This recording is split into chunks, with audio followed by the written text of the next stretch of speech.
Et vous savez, je représente le secteur de structure de lutte contre la corruption au Niger.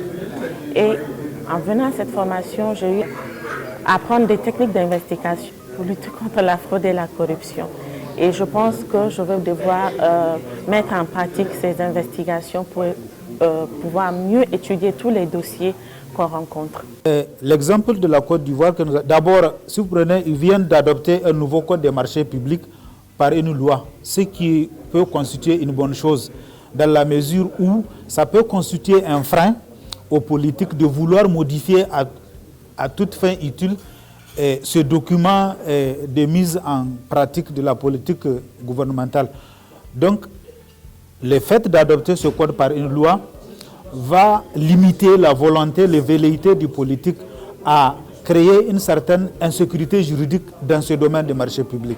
Et donc, c'est surtout ce qui m'a attiré mon attention, c'est quand il s'agit de suite données aux décisions rendues par le comité de règlement des différends. Vous savez, c'est toute une machine qui tourne pour rendre une décision. Si au finish, cette décision-là qui a été rendue n'est pas mise en œuvre, c'est comme si c'est un travail inutile qui a été fait. Et donc, à ce titre, l'exemple de la Côte d'Ivoire est assez significatif.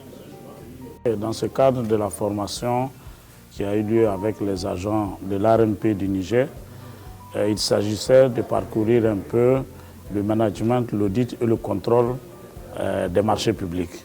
Donc les objectifs étaient d'avoir un aperçu sur comment gérer les marchés publics, comment procéder à l'audit des marchés publics, comment contrôler les marchés publics et surtout quelles sont les techniques et les méthodes de ces différentes activités et après, comment mettre en œuvre les résultats des audits des marchés publics afin d'impacter le système de passation des marchés publics.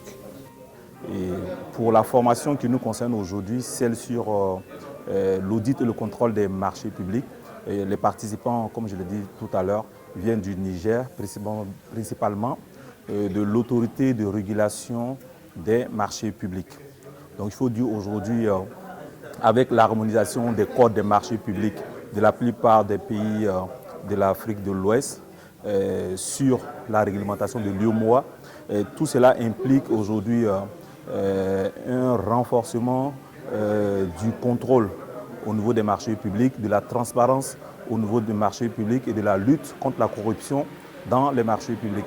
Donc c'est dans ce cadre-là que les participants venus de l'ARMP du Niger souhaitent en savoir plus sur tout ce qui est outils, méthodes, méthodologie d'audit dans les marchés publics.